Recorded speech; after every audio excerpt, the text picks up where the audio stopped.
तो ये जो गाल के ऊपर चर्बी है, और ये चर्बी कुछ लोग कम करना चाहते हैं, जैसे कुछ लोगों का ज़्यादा रहता है, कुछ लोगों का बहुत कम रहता है, और कुछ लोग मीडियम साइज में चाहते हैं। लेकिन चाहते सब जितना होना चाहिए उतना ही, लेकिन ज़्यादा कम किसी का आगे पीछे रहता ही है। लेकिन वो कम कैसे किया जाए, इसका कारण क्या है, इसको सुडौल कैसे बनाया जाए, जैसे मेरे जैसा या रॉकी सर के जैसा, अन्नू के जैसा, तो इसको सुडौल कैसे बनाया जाए, इसका क्या कारण है, उसी के विषय में आज हम लोग जानेंगे। ठीक है। तो इसका देखो, गाल पे चर्बी जो आता है, इसका मेन कारण अपना शरीर से ही जुड़ा हुआ है। तो पहली बात तो ये कि जिसका शरीर में ज़्यादा फैट है, जितना फैट है उसके अनुसार ये गाल रहेगा ही रहेगा। अभी जो ज़्यादा हेल्दी है, ज़्यादा फैटी है, ज़्यादा चर्बीदार है, तो उन लोगों को चेहरे पे गाल ऐसा ही रहे दिखेगा, कभी भी बड़ा ही दिखेगा।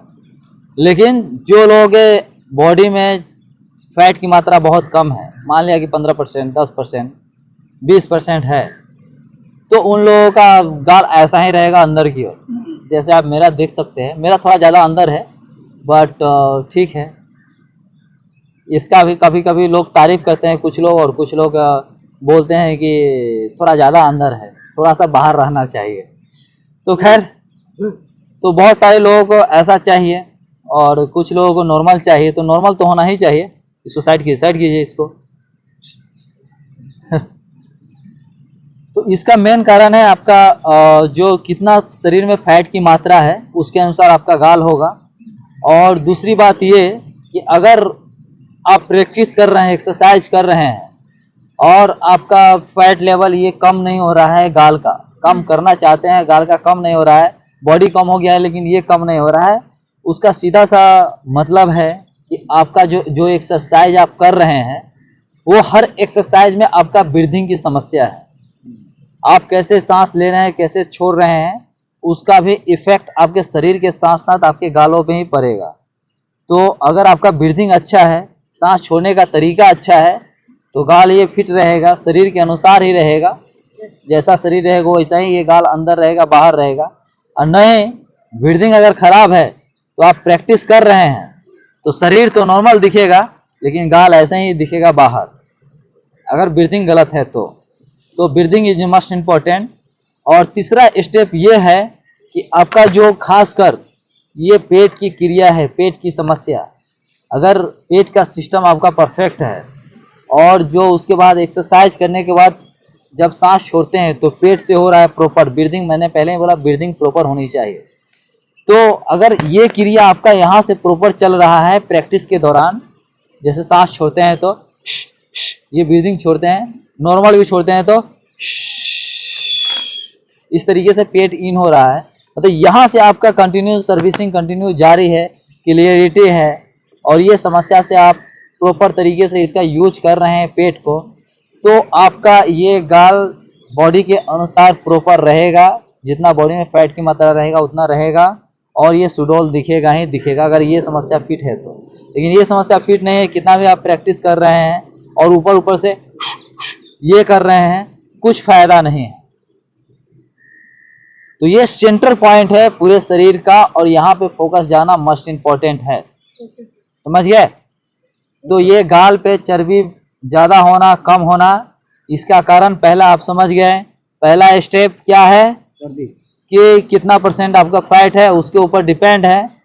दूसरा स्टेप है कि आप प्रैक्टिस करते हैं तो ब्रीदिंग आपका प्रॉपर कितना अच्छा है, उसके ऊपर ये डिपेंड है, गाल अंदर और बाहर। और तीसरा स्टेप, ब्रीदिंग करते हैं तो आपका ये जो सेंटर पार्ट है, जो शरीर का सेंटर माना जाता है, और सेंटर पार्ट से ही पूरा शरीर में रिलीज होता है हर चीज, ऊर्जा, एनर्जी। तो ये कितना क्लियरिटी है आपका, ये कितना काम कर रहा है, कितना सर्विस प्रॉपर कर रहा है प्रैक्टिस करते हुए भी, अदर टाइम में भी, तो उसके ऊपर आपका गाल और अंदर बाहर डिपेंड करता है। जैसे कि पहला स्टेप जान लेते हैं कि सांसों का तरीका। अभी सांस कैसा होना चाहिए, जैसे हम जो भी एक्सरसाइज करते हैं तो उसमें सांसों का तरीका बनाते हैं। तो सांसों का तरीका बताने में, जैसे कि हम लोग नॉर्मल अभी ब्रीदिंग, ये नॉर्मल पोजीशन में आसन में बैठे हुए हैं, सुखासन में, और ये सर वज्रासन में बैठे हुए हैं। तो इस पोजीशन में क्या कर सकते हैं, ब्रीदिंग, प्राणायाम। तो प्राणायाम आप कर रहे हैं, लेकिन नॉर्मल जैसे ये अनुलोम विलोम करते हैं, फुल सांस लेते हैं एक से दूसरे से छोड़ते हैं, ओके।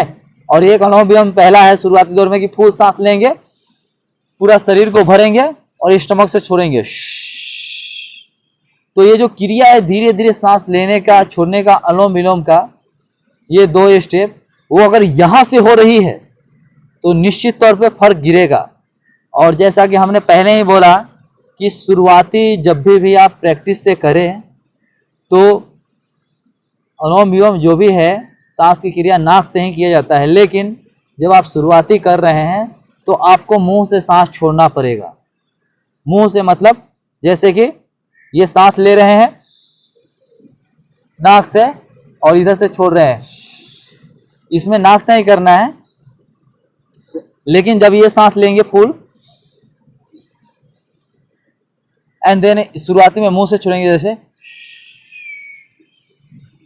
तो मुंह से छोड़ने के बाद क्या होता है कि ये पूरा नली डायरेक्ट ओपन हो जाता है, कहीं भी नली में दबाव नहीं आता है, तो इसका इम्पैक्ट आपको गालों पे ही पड़ेगा, ओके। तो ये शुरुआती दौर में आप मुंह से छोड़े, नाक से ले मुंह से छोड़े, तो इसका इम्पैक्ट इस पे पड़ेगा ही पड़ेगा और आपकी सांसों की क्रिया है वो परफेक्ट धीरे धीरे बनते चला जाएगा। तीसरा स्टेप हम लोग इसमें करते हैं ब्रीथिंग, तो ये नाक से करते हैं शुरुआती में लोग, और ये नाक से करने का मतलब है कि आपका ये नाक यहीं से आवाज आ रही है, दब रही है, और नली जितना हवा आप छोड़ रहे हैं उतना नली ये छोड़ नहीं पाता है, क्योंकि नली क्लियर नहीं रहता है। इसलिए आप शुरुआती में मुंह से ही छोड़ेंगे, तो इसका इम्पैक्ट आपका डायरेक्ट इस पे ये नली क्लियर हो जाता है और डायरेक्ट इम्पैक्ट ये ब्रीदिंग प्रॉपर होगा आपका, तो इसका इम्पैक्ट गालों पे जरूर पड़ेगा आपका। ये जितना जल्दी हो सके आपके फैट के अनुसार ये अंदर बाहर जितना नॉर्मल साइज में आ ही जाएगा। तो दिस इज मस्ट इम्पॉर्टेंट कि शुरुआती में आपको मुंह से छोड़ना है कौन से एक्सरसाइज में, और कोई भी हम एक्सरसाइज कहते हैं करने के लिए बहुत सारा में, तो मेरे यहाँ से 90% जो भी एक्सरसाइज है उसमें मुंह से सांस छोड़ना है। जैसे ये क्रॉस वेज करते हैं, साइड वेज करते हैं, तो उस समय मुंह से सांस छोड़ना है। तो ये सांसों का तरीका पे आपको ज़्यादा से ज़्यादा फोकस रखना है, तो अपने आप ये आपका गाल ऐसा चिपक जाएगा और एक दिन आप सुडौल बॉडी के जैसा, सुडौल चेहरे के जैसा, अन्नू के जैसा, रॉकी सर के जैसा और थोड़ा बहुत मेरे जैसा भी आप हो जाएंगे। तो ये है गालों का सिस्टम, शॉर्टकट में हम यही बता सकते हैं। और तीसरा स्टेप ये है, चौथा स्टेप ये है कि कुछ लोगों का दांत अगर बाहर की ओर है तो उन लोगों का होंठ बाहर ही रहेगा, और ये दांत अंदर वाला जो दांत है चौ का, जो ये वाला, कुछ लोगों का दांत बाहर की ओर रहता है तो उन लोगों का दांत थोड़ा सा ऐसा रहेगा, ये रहेगा, लेकिन गाल पे चर्बी नहीं रहेगा। गाल बाहर की ओर रहेगा पर चर्बी नहीं रहेगा। और कुछ लोगों का ज़्यादा अंदर रहता है तो चर्बी जाने के बाद ज़्यादा अंदर दिखने लगता है। देखिए अंदर दिखने लगता है इसका मतलब वो खराब नहीं है, वो दांत अंदर है इसलिए उसका अंदर ज़्यादा दिख रहा है, ठीक है। तो गाल दांत आपका जैसा है उसके अनुसार भी थोड़ा चेहरे पे दिखता है, बट दांत आपका नॉर्मल है तो यहाँ पे चर्बी कम होना ही चाहिए प्रैक्टिस के बाद, अगर आपका ब्रीदिंग प्रॉपर है तो। और ब्रीदिंग प्रॉपर करेंगे, मुंह से सांस छोड़ेंगे जिस एक्सरसाइज में छोड़ना चाहिए, तो निश्चित तौर पे आपका ये गाल सुडौल होगा ही होगा। तो मैं चाहूँगा कि आप अभी नेक्स्ट टाइम आप सभी लोग ब्रीदिंग पे ध्यान दें ताकि रॉकी सर जैसा फिट हो जाए, अन्नू की तरफ फिट हो जाए और कुछ मेरे जैसा भी। तो आज के लिए बस सभी लोग समझ गए ना? चलिए, जय हिंद।